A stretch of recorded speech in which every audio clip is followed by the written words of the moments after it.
ही घावणं बघा किती छान पांढरी शुभ्र आणि जाळीदार अशी तयार झालेली आहेत. आपण कुठल्याही पूर्वतयारीशिवाय अगदी तांदळाच्या पिठापासून 5 मिनिटामध्ये ही घावणं तयार केलेली आहेत.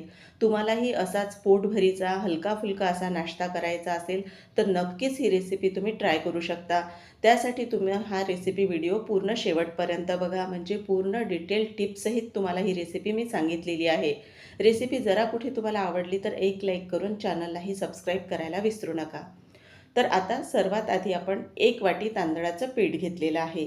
तर घावणाचं पीठ तयार करण्यासाठी इथे मी जे तांदूळ आहेत ते तांदूळ एकदाच फक्त पाण्याने स्वच्छ असे धुवून घेतलेले आहेत आणि नंतर ते घरातच फॅनमध्ये सुकू घातलेले आहेत आणि पूर्ण सुकल्यानंतर गिरणीमधून छान बारीक असे दळून आणलेले आहेत.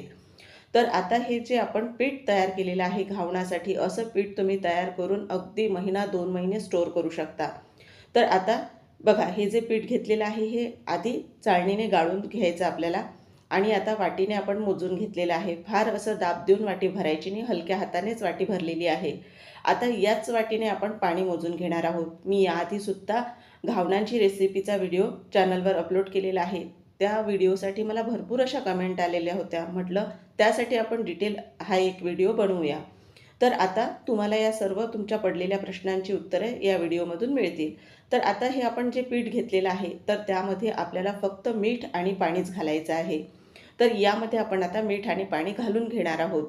तर घावणं तयार करताना तुम्हाला सर्वात महत्त्वाचं आहे तर तुम्हाला यामध्ये पाण्याचं प्रमाण किती घालायचं आहे. आणि परत एकदा तुम्हाला मी सांगते की जो कुठलाही तांदूळ चिकट होत असेल तो अजिबातही घावणं तयार करण्यासाठी वापरू नका. त्याची घावणं अजिबातही निघत नाहीत.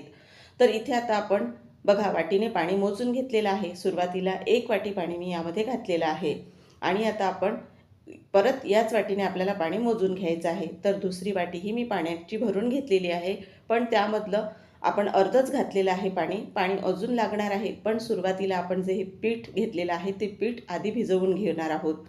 तांदळाच्या पिठामध्ये तशा तर गुठळ्या होत नाही, पण आपण जर पीठ छान एकसारखं असं भिजवून घेतलं तर त्याला मग जास्त वेळही लागत नाही आपल्याला पीठ भिजवण्यासाठी. तर आता उरलेलं जे पाणी आहे आपलं, ते पाणी आपण यामध्ये घालून घेणार आहोत आणि अजूनही आपल्याला यामध्ये पाणी लागणार आहे. पण मी तुम्हाला डिटेल यासाठी सांगत आहे की पाण्याचं अचूक प्रमाण तुमच्या ते लक्षात येईल. तर आता हे पीठ बघा अजूनही आपल्याला घट्टसर वाटत आहे. तर त्यासाठी सुरुवातीला हे पीठ आपण पूर्ण एकसारखं करून घेणार आहोत आणि नंतर मग पाणी यामध्ये घालणार आहोत. असं केल्यामुळे पिठाच्या गुठळ्या जरी झाल्या तरी तांदळाच्या पिठाच्या गुठळ्या लगेचच मोडल्या जातात. पण आपण जर व्यवस्थित पीठ भिजवून घेतलं तर मग तेवढ्याही गुठळ्या यामध्ये होत नाहीत. तर आता परत पाणी आपण घेतलेलं आहे 1 वाटी भरून. तर आता यातलं पाणी आपण सुरुवातीला अर्धच घालून घेणार आहोत. तर आता अर्धं पाणी यामध्ये घालून घेते आणि उरलेलं पाणी आहे ते सुद्धा आपल्याला लागणार आहे. पण आधी पीठ पूर्ण एकसारखं आपण परत करून घेणार आहोत. तुमचा तांदूळ जुना असेल तर त्यासाठी पाणी पाववाटी जास्त लागू शकतं किंवा नवीन तांदूळ असेल तर पाववाटी पाणी कमीही लागू शकतं. तर हे सर्व तांदूळावर अवलंबून आहे. त्यासाठी इथे आपण 1 वाटी तांदळाच्या पिठासाठी जवळपास 2.5 वाट्या पाणी वापरतो घावणं तयार करायला. पण तांदूळावर अवलंबून असल्यामुळे इथे आपण पाववाटी मागेपुढे पाण्याचा अंदाज धरलेला आहे. तर इथे आता हे पीठ बघा असं तयार करून झालेलं आहे आपलं. पण यामध्ये जे उरलेलं पाणी आहे आपलं ते पाणी आता आपण घालणार आहोत. पण मी तर तुम्हाला म्हणेन तुम्ही जर नवीन करणारे असाल, घावण पहिल्यांदाच करत असाल तर तुम्ही थोडं पीठ घट्टसर राहू द्या. कारण कसं आहे 1-2 घावणं तुम्ही आधी करून बघा. सरावानेच तुम्हाला ही घावणं व्यवस्थित जमतील आणि नंतर मग यामध्ये तुम्ही पाणी वाढवू शकता. तर आता बघा हे पीठ आपण जे तयार करून घेतलेलं आहे उरलेलं ते पाणी मी यामध्ये घालून घेणार आहे. तर हा जो रेसिपी व्हिडिओ मी तयार करत आहे घावणांचा, तर यामध्ये मी तुम्हाला अगदी छोट्या-छोट्या ज्या काही टिप्स असतील त्या पूर्ण देण्याचा प्रयत्न केलेला आहे. आता जे उरलेलं पाणी आहे ते सुद्धा आपण घालून घेतलेलं आहे यामध्ये आणि परत आपण हे एकत्र करून घेणार आहोत. म्हणजे घावणं तयार करण्यासाठीचं आपलं जे पीठ आहे तांदळाचं ते भिजवून अगदी तयार झालेलं आहे. तर आता त्याला तुम्हाला अजिबातही मुरण्याची गरज नाही, मुरू देण्याची गरज नाही. कारण तुम्ही याचे लगेचच घावणं तयार करायला घेऊ शकता. पण आता घावणांसोबत आपल्याला चटणीसुद्धा लागणार आहे, तर ती करायला घेऊया. तर इथे मी पाववाटी शेंगदाणे घेतलेले आहेत. हे शेंगदाणे आपण आधी भाजून घेणार आहोत. तर पाववाटी शेंगदाणे घातल्यानंतर यामध्ये आपण चमचाभर तेल घालून घेणार आहोत आणि सर्व साहित्य शेंगदाण्यासोबतच भाजून घेणार आहोत. आता ही घावणासोबत खाण्यासाठी आपण जी चटणी करत आहोत ही बऱ्याचदा ओल्या नारळाची तयार केली जाते. पण आता बरेचदा कसं होतं, घरी ओले नारळ वेळेवर नसतात, तर आपण इथे ही सुक्या नारळाची चटणी तयार करणार आहोत. तीही चटणी चवीला खूप छान लागणारी आहे. यामध्ये हिरवी मिरची, लसूण पाकळ्या आणि पाववाटी आपण फुटाण्याची डाळ घातलेली आहे. आता हे सर्व साहित्य आपण भाजून घेणार आहोत. 4 ते 5 लसूण पाकळ्या घेतलेल्या आहेत आपण इथे आणि हिरव्या मिरचीचं प्रमाण चवीनुसार कमी अधिक करू शकता तुम्ही. तसंच अर्धा इंच आलं आणि बघा पाऊण वाटी असं, तसं तर हे अर्धी वाटीच आहे, पण सुकं खोबरं हे नुसतं असं हलक्या हाताने भरलेलं असल्यामुळे जास्त वाटत आहे. तर हे सुकं खोबरं आपण खिसलेलं आहे, हे सुद्धा यामध्ये घालायचं आहे आणि कढीपत्त्याची पानं. तर आता हे सर्व साहित्य खमंग असं भाजून घ्यायचं आणि पूर्ण हे भाजून झाल्यानंतर बघा आपण हे थोडं थंड होऊ देणार आहोत. पण त्याआधी आपण यामध्ये चिंच घालून घेणार आहोत. तर इथे बघा एक लहान लिंबा एवढी आपण चिंच यामध्ये घालणार आहोत. यामुळे तुमची चटणी चवीला खूप छान लागणार आहे. सर्व साहित्य थंड करून घेतलेलं आहे. आता यासोबतच आपल्याला यामध्ये कोथिंबीर आणि मीठ घालून घ्यायचं आहे. तर सुरुवातीला आपण इथे कोथिंबीर घातलेली आहे आणि चवीनुसार आता आपल्याला मीठ घालून घ्यायचं आहे. आता चटणी बारीक करत असताना यामध्ये गरजेनुसार पाणी घालायचं. फार जास्त पातळ अशी चटणी इथे आपल्याला करायची नाही. तर आता हे पूर्ण साहित्य बारीक करून घेतलेलं आहे पाणी घालून. तर बघा ही चटणी अशी आपली तयार करून झालेली आहे. पण तुमच्या आवडीनुसार तुम्ही पाण्याचं प्रमाण कमी अधिक करू शकता. आता चटणीवर आपल्याला तडका तयार करायचा आहे. त्यासाठी 2 चमचे तेल गरम करून घेतलं. आता वाटीमध्ये सुक्या लाल मिरच्या, मोहरी, जिरे, तसंच उडदाची डाळ आणि आपण इथे चण्याची डाळ घेतलेली आहे, प्रत्येकी पाव चमचा. आणि आता हे तेल कडकडीत असं गरम झाल्यानंतर आपल्याला हे सर्व साहित्य यामध्ये घालायचं आहे. गॅस बंद करायचा आहे आणि बघा जिरं किती छान फुलल्या गेलेलं आहे आणि आपल्याला हा पूर्ण तयार तडका जो आहे तो चटणीवर घालून घ्यायचा आहे. घावणांसोबत खाण्यासाठी ही चटणी आपली अगदी तयार झालेली आहे. तुम्हाला थोडी पातळ हवी असेल चटणी तर मग यामध्ये तुम्ही थोडंफार पाणी ॲड करू शकता.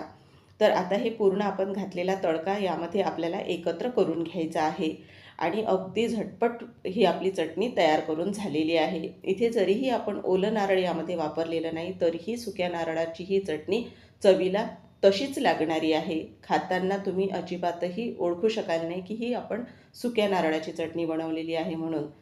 आता इथे बघा आपलं घावणांचं मिश्रण बघा. तर हे आपण मिश्रण ठेवल्यामुळे वरचं पूर्ण जे पाणी आहे ते कसं वर दिसत असेल तुम्हाला. किंवा ही घावण करताना आपल्याला हे पीठ असं छान एकत्र करूनच याचे घावण तयार करायचे आहेत. म्हणजे वर आलेलं पाणी पूर्ण यामध्ये एकत्र करून घ्यायचं आहे. तांदळाचं पीठ हे तळाला जाऊन बसतं, त्यामुळे आपल्याला पूर्ण छान एकत्र करून घावणं तयार करायची आहेत. आता घावणं तयार करताना बघा आपल्याला तवा आधी कडकडीत असा गरम करून घ्यायचा. आता या तव्यासाठीही मला बऱ्याच कमेंट होत्या की तवा तवा कुठला आहे म्हणून. हा लोकल मार्केटमधून घेतलेला साधाच नॉनस्टिकचा तवा आहे. तर यावरच आपण ही घावणं तयार करणार आहोत. तर जोवर तवा इकडे आपला गरम होतो तोवर आपण बघा ही आपण एक चाळणी घेतलेली आहे. यावरच आपल्याला घावणं घालायची आहेत. चाळणीला छिद्र असल्यामुळे यातून पूर्ण वाफ निघून जाईल आणि घावणं चिकट होणार नाही. आता घावणं तयार करण्यासाठी असं एखादं भांडं घ्यायचं. त्यामुळे घावणं तव्यावर सोडताना एकसारखी अशी धार तयार होईल. चमच्याने अजिबातही घावण तयार करायचं नाही. आता तव्याला आपल्याला छान तेल लावून घ्यायचं. तुमचे घावणं जर तुटत असतील तर एक कांदा घ्यायचा, त्याला मध्यभागी आपल्याला कट करून घ्यायचा आणि त्याने तेल लावायचं तव्याला. त्याने तुमची घावणं अजिबातही तुटणार नाही. आणि बघा इथे घावण आपण तयार करून घेतलेला आहे. एकसारखी अशी धार सोडायची. तवा कडकडीत गरम करून घ्यायचा. घावण पूर्ण टाकेपर्यंत गॅसची स्पीड मोठी ठेवायची. झाकण ठेवून 3 ते 4 मिनटं कमी आचेवर पूर्ण आपल्याला घावण वाफवून घ्यायचं. झाकण उघडून बघितल्यानंतर बघा वरची बाजू पूर्ण कोरडी झाली पाहिजे.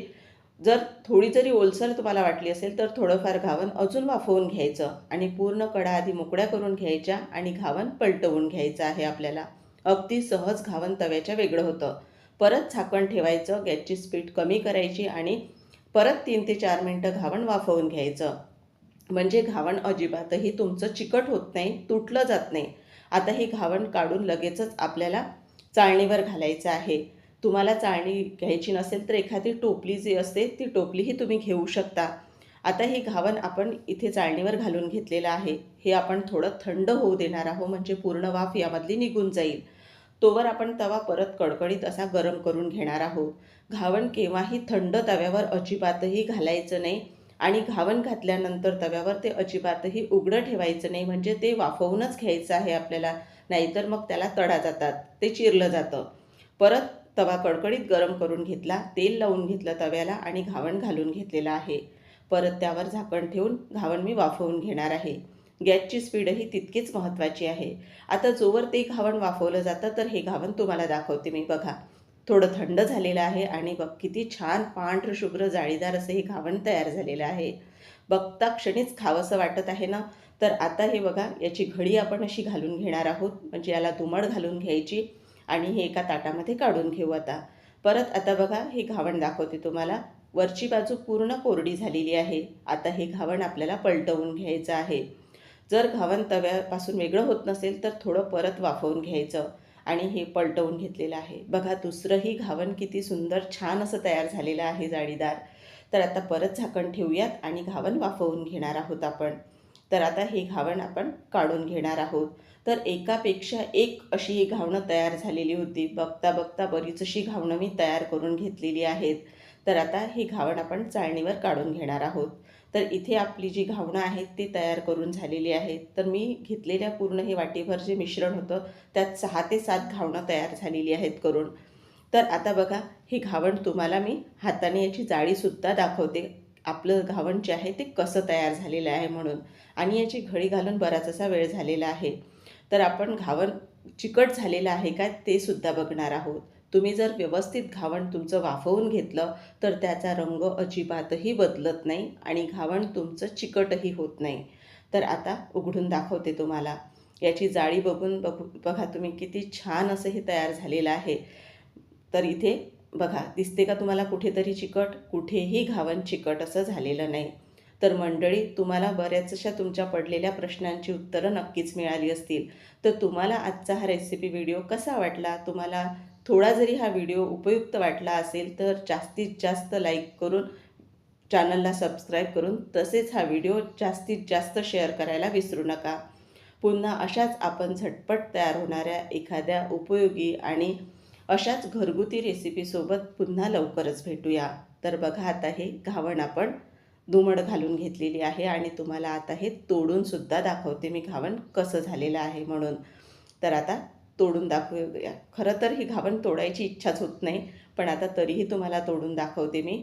बघा, आणि चटणीसोबत एकच नंबर लागते. तुम्हीसुद्धा नक्की करून बघा. पुन्हा लवकर भेटूया. तोपर्यंत धन्यवाद.